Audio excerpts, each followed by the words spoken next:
Hey YouTube, good morning, it's Chuck. Welcome back to the apiary.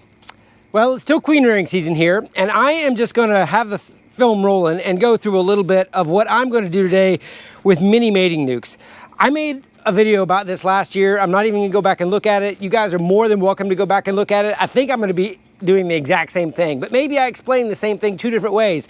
So if you're just interested how I do mating nukes and the things I've learned over the years, maybe go back and watch that one after you watch this video. I have 10 extra queen cells that are gonna hatch today. I should have done this yesterday, but I had some personal stuff going on where I couldn't get out in the apiary. So I'm gonna try to make all of them, get all of them mated.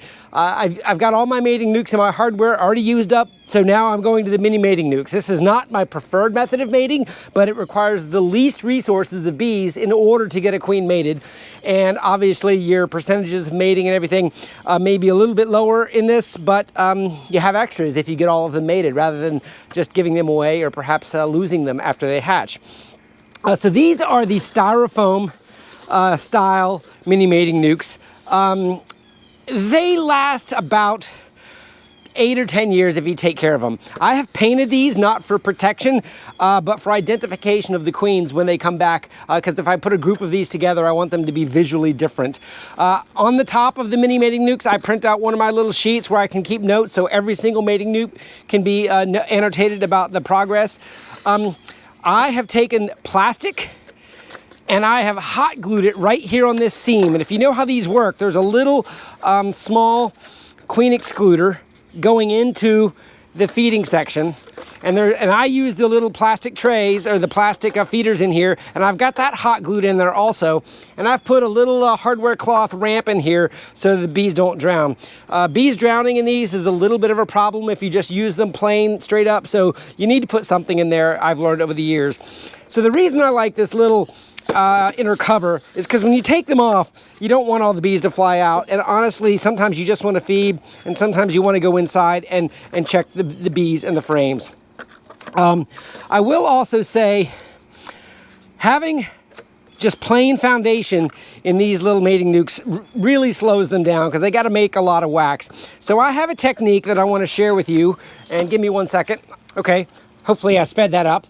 Where in early January, when I start feeding my bees, I built this frame, and this one is getting ready to go in the hive, and I put these individual frames in the hive, and I let them draw out the wax far in advance of when I need these frames to be used. So you can see here on this one, I've got them waxed up on the starter strips, and this is ready to go inside of one of my stronger hives.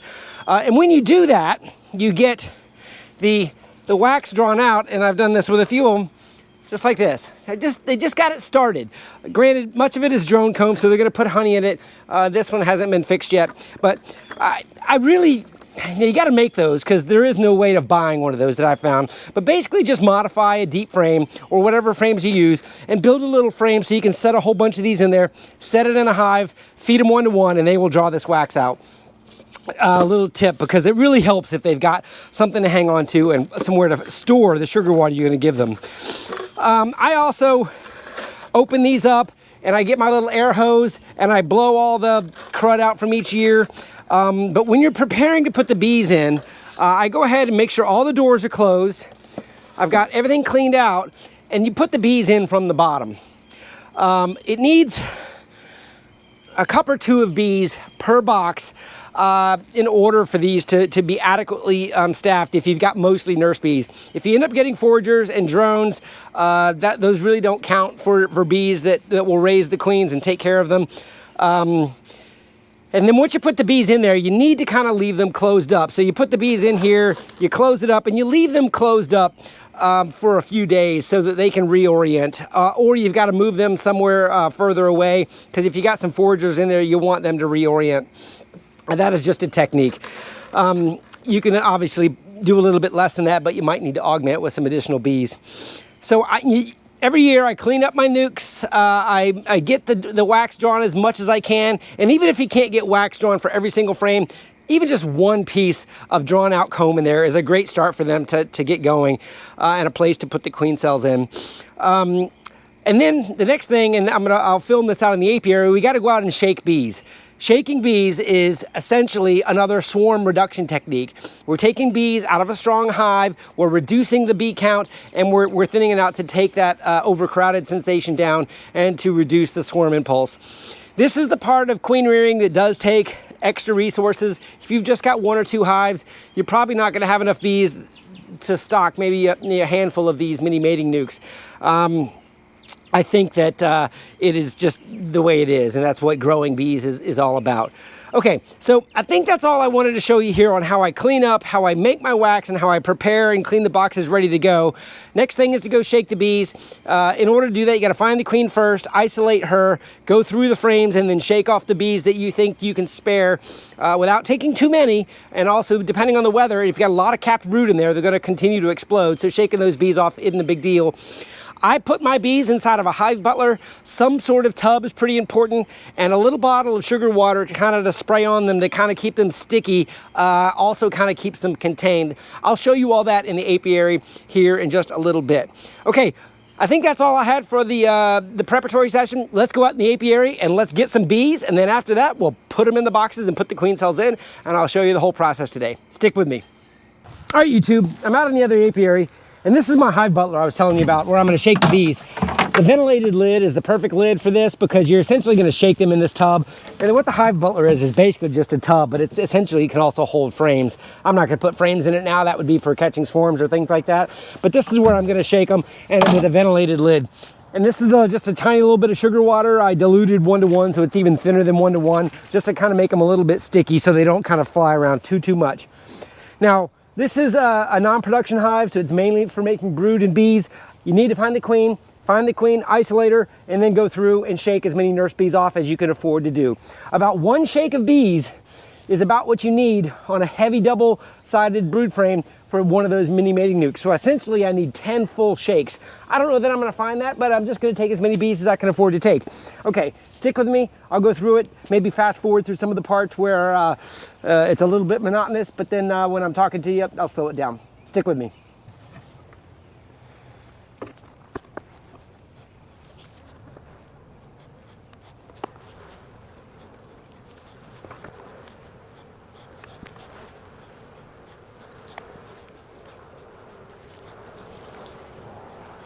Wouldn't you know, she was on the very last frame. All right, so there's my queen. Go ahead and pull her off. And of course, this is on a frame with a lot of bees on it, so this will be a good shake.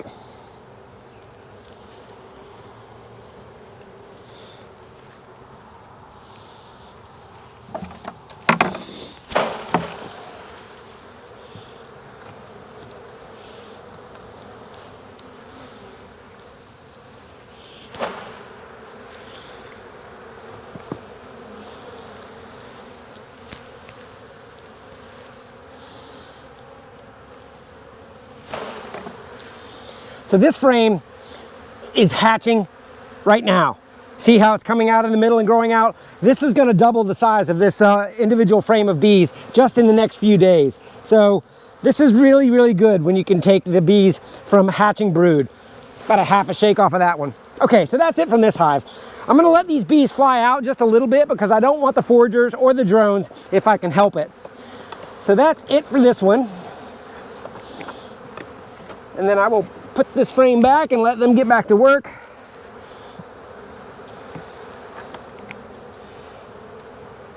Release the queen. She is back in business. And this is now reduced, much less risky chance of swarm.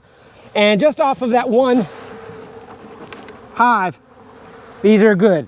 Letting them fly around is how the foragers get out of here. Go ahead and cover them up and on to the next one. Stick with me.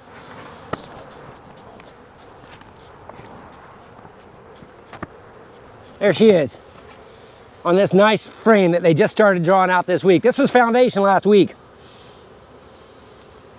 All right, she's nice and safe. Take a look at these other frames to decide which ones to take the bees off of from this one. Capped brood, this is the one I want.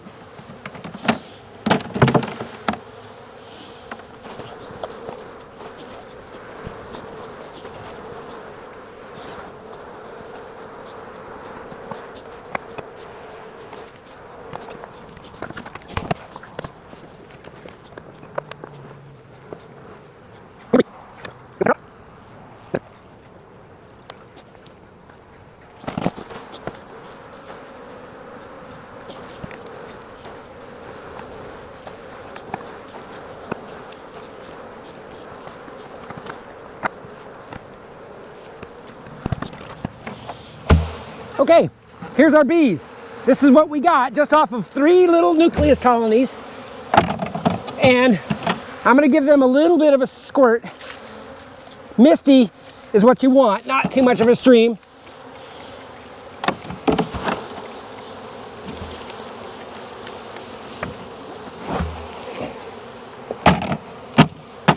And that's how we shake bees.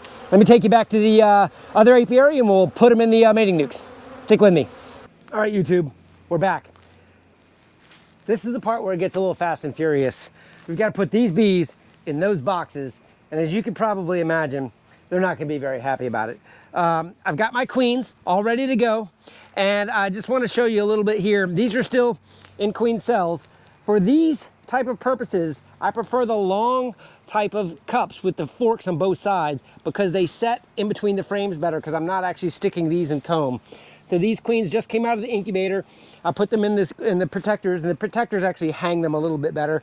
And we're gonna go ahead and squirt the bees down too. Probably making them sticky is the easiest thing in this part. You gotta shake them down, get them sticky, and then just kind of keep on going because it gets a little bit messy. And you see, I just actually even slowed it down just a little bit. These frames need to kind of stay closed with the lid as you set them in there. Let me just put these back.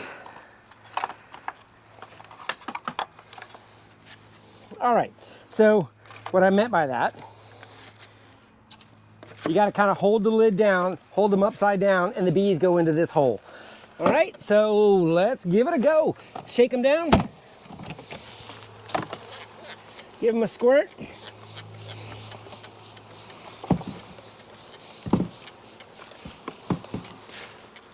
All right, and this is what you do. Just take the bees. That's about what you need. It's about a Talente cup. All right, YouTube, I set 5 out here in a row. We're gonna go ahead and put 1 Talente cup in each box of bees. Bees are not very happy about this.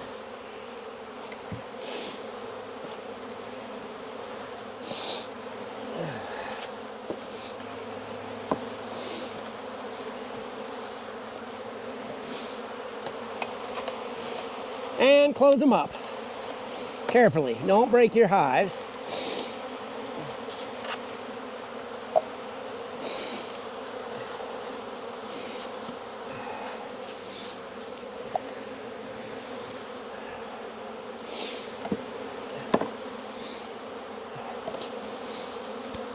Okay, once you've got those in there, you got to flip them over. These are all closed up now.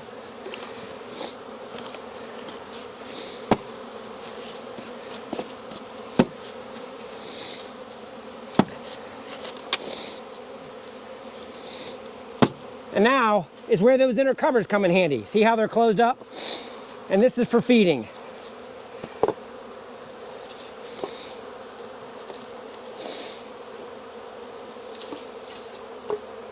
Just got to lift up that back flap. Give them a little sugar water.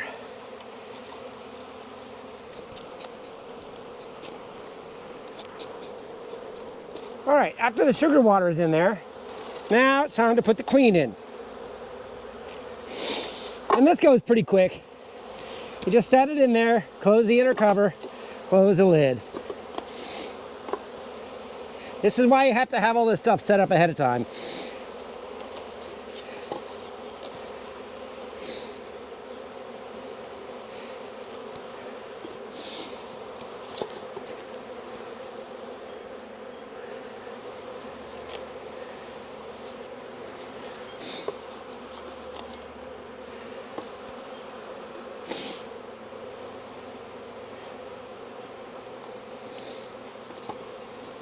And these guys are done.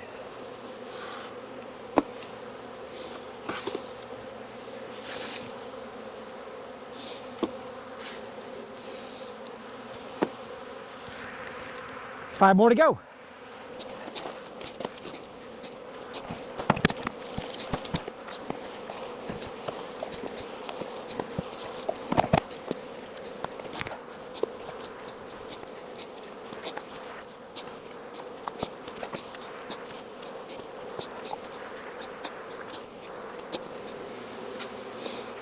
Okay, we have got 10 mating nukes with lots of bees.